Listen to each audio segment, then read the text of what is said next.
Eto na nga mga chong, marami tayong basketball updates. Big adjustment na gagawin ni Coach Tim Cone para sa Barangay Ginebra. Scottie Thompson, bakit nga ba hindi nagmamadali na makabalik sa Barangay Ginebra? Sa nakalipas nga na embarrassing loss ng Barangay Ginebra kontra Meralco Bolts, ay ito ngang si Scottie Thompson ang pinaka missing link sa kanyang koponan. Wala nga silang point guard na nagpapacilitate ng kanilang opensa at wala ring source of energy, kaya naman nagawa silang lampasuhin ng Meralco Bolts. Pero ano na nga ba ang update ngayon kay Scottie Thompson? Kailan nga ba ito makakabalik?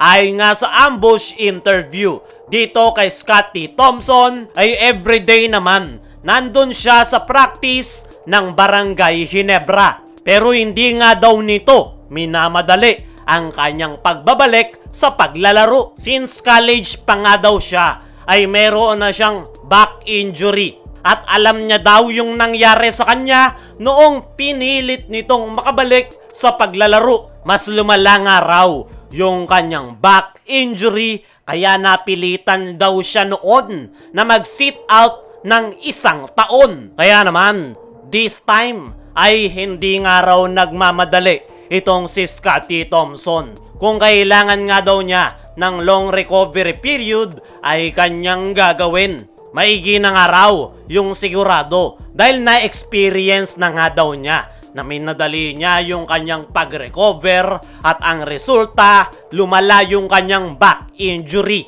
At yan nga yung iniiwasan ngayon ni Scottie Thompson. Everyday naman talaga sa practice andun ako, present na ako. Since college, ito yung issue ko. Alam ko yung pipilitin na ibalik tapos nangyayari ulit na mas lumala. Kaya kung mangyari ulit yun. 1 taon na ako nag-sit out nun. Dagdag pa nga ng nasabing gwardya ay malaki daw ang chance na hindi siya makakapaglaro this upcoming PBA All-Star. Pero ginagawa naman daw ni Scottie ang lahat para gumaling agad yung kanyang back injury. Nag-undergo nga daw ito ngayon ng treatment at rehab dahil gustong-gusto niya daw tulungan ang Barangay Ginebra ngayong All-Filipino Conference. Ayon nga sa mga reports, ay slip disc injury yung iniinda nitong si Scottie Thompson. At hindi nga basta-bastang injury yan mga chong. Example na lang yung nangyari kay Terence Romeo.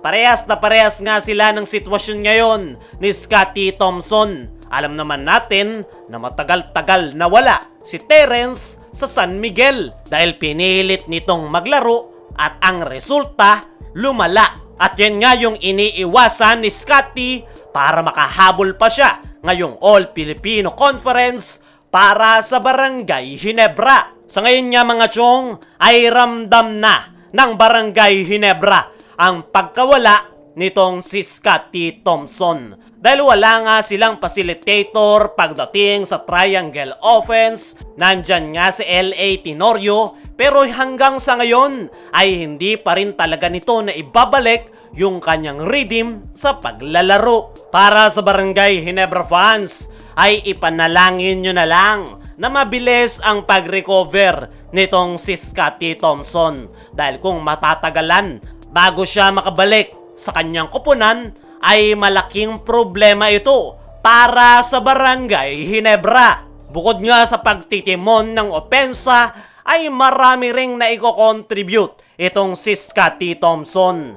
Gaya na lang ng kanyang mga hustle plays at pagiging vocal sa kanyang mga teammates. Dahil ito nga yung acting team captain ng kanilang koponan. At antabayanan na lang natin yung magiging update pa kay Scottie Thompson. Dumako naman tayo dito sa kabilang balita. Big adjustment na gagawin ni Coach Tim Cone para sa Barangay Ginebra. Para kay Coach Tim Cone ay napakahirap lunukin yung kanilang pagkakatalo kontra Meralco Bolts. At sa kanyang latest interview nga ay nasabi lang nito na embarrassing o nakakahiya yung kanilang naging performance kontra Meralco Bolts.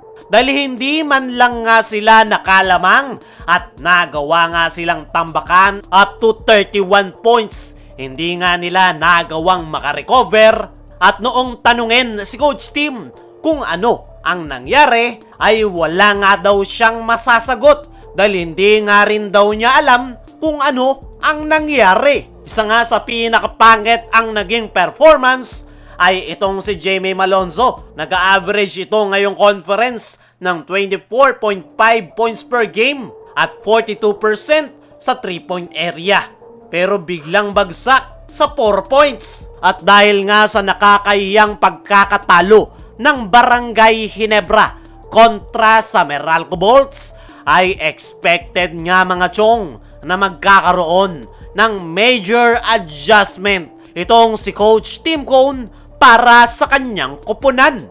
Para sa akin mga chong ay ang naging problema ng Barangay Ginebra ay yung kanilang napakapangit na depensa. Diyan nga nagsimula ang lahat.